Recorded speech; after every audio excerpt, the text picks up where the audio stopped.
माझा प्रश्न एवढाच आहे, मला अशी अपेक्षा आहे,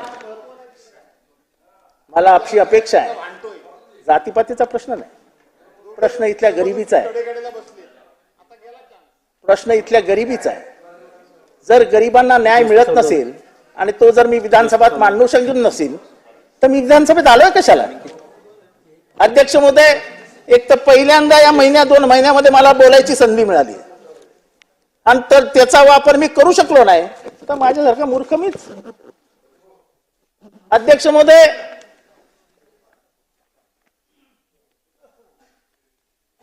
मी जातीय न्याय जनगणनेवर कन्क्लूड करा. 45 मिनिट झाले साहेब, अजून बोलणारी संख्या विरोधी पक्ष नेत्याचा पहिला माणूस बोलतोय, विरोधी पक्षाचा पहिला माणूस बोलतोय. आता तुम्ही मला पण थांबवलं लागले तर करत व्हायचं. यादी ऐकू अजून खूप मोठी. 5 मिनिटं अजून काय जास्त. ते गेले का आमचे मित्र शेलार बाहेर? अध्यक्ष महोदय, हे घ्या. राष्ट्रीय शैक्षणिक धोरणानुसार एनसीईआरटी राज्याच्या शालेय अभ्यासक्रमात आराखडा जाहीर केला. त्यामध्ये इंडियन नॉलेज सिस्टीम या नावाखाली भगवद्गीता व मनाचे श्लोक मधील श्लोक समाविष्ट करण्यात आले, पण त्यामध्ये मनुस्मृतीचाही काही श्लोकांचा समावेश करण्यात येईल असे सांगण्यात आले. यात गांभीर्याची गोष्ट आहे की हे प्रकरण राज्यातल्या मंत्र्यांना माहितीच नाही असं वक्तव्य करण्यात आलं. राज्याच्या मंत्र्यांना, उपमुख्यमंत्र्यांना, शिक्षण मंत्र्यांना शिक्षण खात्यातील एवढ्या मोठ्या निर्णयाची माहिती नसावी हे या राज्याचं दुर्दैव आहे. अध्यक्ष महोदय, शिक्षण मंत्र्यांनी काही चांगले श्लोक घ्यायला काय हरकत आहे अशी विचारणा केली. काय हरकत आहे? ज्या मनुस्मृतीमुळे बहुजनांच्या अनेक पिढ्यांचं वाटोळं झालं त्या मनुस्मृतीतले चांगले श्लोक घ्यायला काय हरकत आहे असं म्हणणं हे महाराष्ट्राला शोभणं आहे? त्या डॉक्टर आंबेडकरांनी मनुस्मृती जाळली ती काय मस्करी होती? अख्ख्या मनुस्मृतीचा श्लोक आणि श्लोकाचा अभ्यास करून वर्णवर्चस्ववादाचा जन्मदाता मनू आहे. स्त्री ही दास्य आहे, स्त्री ही दासीच राहिली पाहिजे असा मनू श्रेष्ठ होऊ शकतो आणि त्याचा श्लोक हा अभ्यासक्रमात होऊ शकतो. हे ज्या त्यांचं ऑफिशियल पत्रात जे इथे सांगत होते ना, ते बोललेच नाहीत. हे ज्या पत्रक, मी खोटं बोलत नाहीये, फक्त तळमळीने बोलतोय. कारण का जी व्यवस्था पसरलेली दिसते त्याच्यातनं विद्यार्थ्यांना शिक्षणच मिळणार नाही. शिरसाट साहेब, तुम्ही सगळ्या शाळांना एकत्र करतात, तुमच्या गावापासून शाळा किती लांब आहेत याचा तुम्हीच विचार करा. मला काही म्हणायचं नाहीये. माझी पोरगी आता एकटीच होती लंडन मध्ये, पण अध्यक्ष महोदय आपल्या पोरांचा विचार करू नका. तुमची पोरं चांगली आता त्या तुमच्या 72 मजल्याच्या फ्लॅटमध्ये राहतील, पण जो पोरगा तुमच्या गावात राहतो त्याला जर उद्या 8 किलोमीटर चालावं लागलं तर तुमच्या मनाला पटेल. कारण का तुमच्याही गरिबीतनं तुम्ही इथपर्यंत आलात याचा मला अभिमान आहे. हा विचार तुम्ही करावा, आपण करावा, या मताचा मी आहे म्हणून हे बोलतोय. मला कोणाला तुम्हाला अजिबात दुखवायचं नव्हतं. तुम्ही जर मला उभे राहण्यावर बोलला असतं तुमचा विचारही केला नसता मी.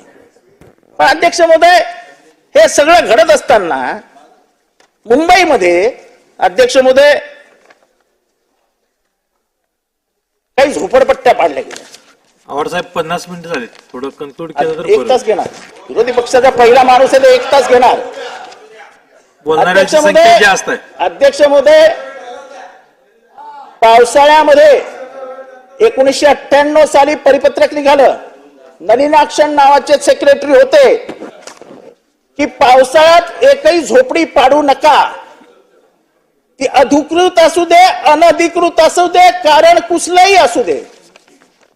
पण अध्यक्ष महोदय, हे पहिलं वर्ष होतं. अध्यक्ष महोदय ऐकाल, ते तर ऐकायला कोण नाही, तुम्ही तर ऐका. अध्यक्ष महोदय, खेडानगर मधल्या 400 झोपड्या पाडण्यात आल्या. अध्यक्ष महोदय, सगळे दलित आणि मुसलमान होते. 400 झोपड्या ऐन पावसाळ्यात पाडण्यात आल्या खेडानगर. शासनाने त्याची चौकशी करावी. येलो अलर्ट असताना, म्हणजे जबरदस्त पाऊस पडेल असा अलर्ट असताना हे सगळे शासनाचे GR पायदळी तुडवत गरिबांना रस्त्यावर आणले. हे भीमनगरचं तर उदाहरण सांगूनच झालं. 4 जून पोलिसांच्या संरक्षणाखाली 800 झोपड्या तोडण्यात आल्या. आणि कोणी सांगितलं? तो ह्युमन राईट्स कमिशन. त्या ह्युमन राईट्स कमिशनला हे माहित नाही की हे या सरकारचं म्हणजे जे शिंदे साहेबांनी 2021 साली त्याची पुनर्स्थापना केली आणि त्याच्यावर शिक्कामोर्तब केला. शिरसाट साहेब, जे 1998 साली नलिलाक्षण यांनी काढलेलं सर्क्युलर होतं त्याच्यावरती परत एकदा शिक्कामोर्तब केला. कोणी? तर गरिबाच्या घरात जन्माला आलेल्या एकनाथ शिंदे साहेबांनी. आणि झोपड्या तोडल्या जात आहेत. हाजी मलंग, तुमचा राग काय हाजी मलंगला मला माहित नाही, त्याच्यावरती मला बोलायचं नाही. पण तिथल्याही लाईनीत झोपड्या तोडण्यात आल्या आणि त्या लोकांना बेघर करण्यात आलं. म्हणजे गरीब 70 ने काही सालो का इतिहास आहे. आणि ती जमीन एका ब्राह्मणाची, हिंदूची आहे. आणि तो अधिकाराने सांगतो की हे त्यांचं स्थान आहे, त्याच्याबद्दल त्याच्यात जाऊया नको. पण तुम्ही मला शिरसाट साहेब सांगावं, तुम्ही धारावीत जा, रमाबाई आंबेडकर नगर मध्ये जा, साठे नगर मध्ये जा, कोण भेटतील तुम्हाला तिथे? कोण भेटतील? मग त्यांच्या जर झोपड्या पावसाळ्यात पाडल्या गेल्या तर तुमच्यातला माणूस जिवंत होणार नाही? तुम्ही माझ्या बरोबर मुख्यमंत्र्यांकडे येणार नाही भांडायला? एकदा सांगा हो की नाही. प्रश्न प्रश्न प्रश्न तुमचा आणि माझा नाहीये. हा, मग त्याच्याबद्दलच मी तुम्हाला आव्हान करतोय की तुम्हाला जर त्याची कळवळा नसेल तर कोणाला असला पाहिजे? त्यांच्याकडनं अपेक्षा नाहीये मला तुमच्याकडनं अपेक्षा आहे की आपण दोघं तिघं मिळून जाऊया की झोपड्या तोडणं बंद करा पावसाळ्याच्या. अध्यक्ष महोदय, परिस्थिती दिवसेंदिवस खराब होत चालली आहे. आपण जर हे असे वागणार असू, अध्यक्ष महोदय, हे सगळं करत असताना समाजामधली अस्वस्थता कायम ठेवायची आणि भ्रष्टाचाराचे दरवाजे उघडून ठेवायचे. शिरसाट साहेब, हा तुमचा काही संबंध नाही, पण जरा ऐका भ्रष्टाचार काय लेवलला चालू आहे. मौजे पवई कुर्ला येथे सर्वे क्रमांक 19 पैकी भू क्रमांक 2 क्षेत्र 37,000 म्हणजे जवळजवळ 10 एकरची जमीन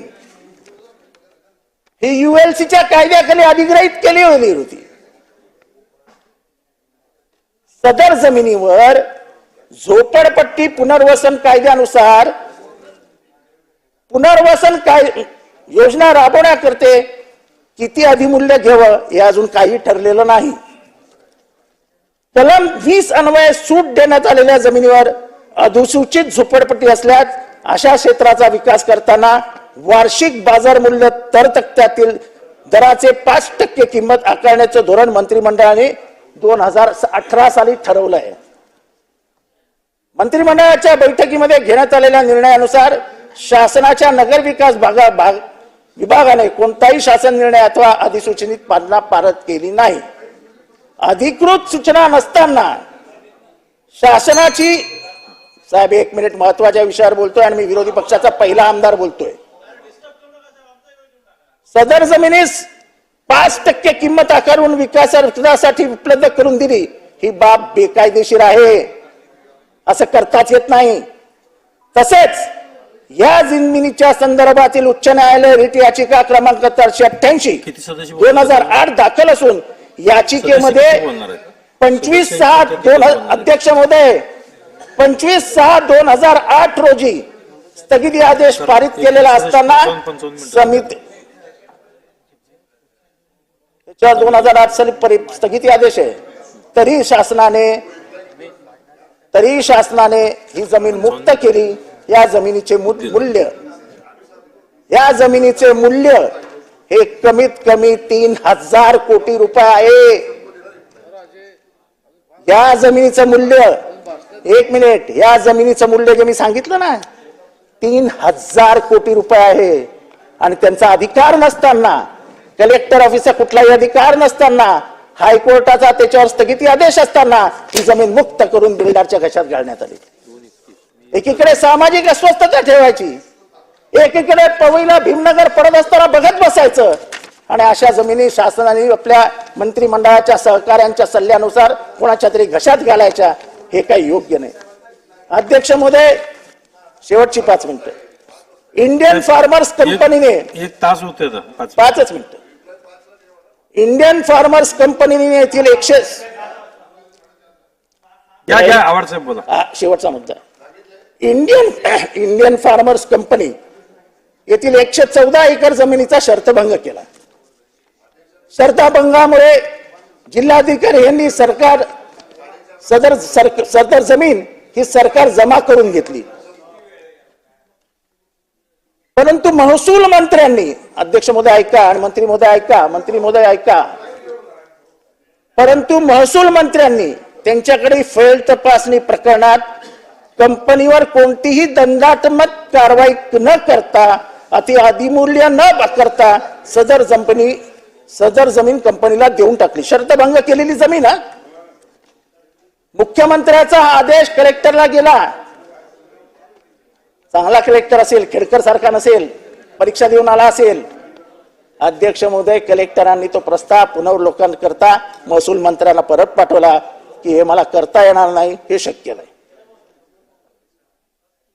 यापूर्वीच महसूल मंत्र्यांना आदेश पारित करीत असताना मोठ्या प्रमाणात शासनाचा महसूल बुडवून हा आदेश का काढला, ह्याच्याबद्दल संपूर्ण महसूल विभागात चर्चा होत होती की आदेशने 114 एकर जमीन शिरसाट साहेब बोरिवलीला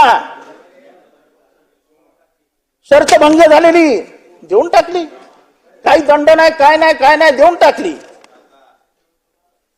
जेव्हा पुनर्वलोकन करता ही जमीन यायचा निर्णय, ह्याचा आपण परत अभ्यास करावा असं जेव्हा जिल्हाधिकाऱ्यांनी लिहून टाकलं आणि फाईल परत आली, तेव्हा आपल्याच निर्णयाला माननीय महसूल मंत्र्यांनी स्थगिती दिली. याचा अर्थ काय समजायचा? अध्यक्ष महोदय,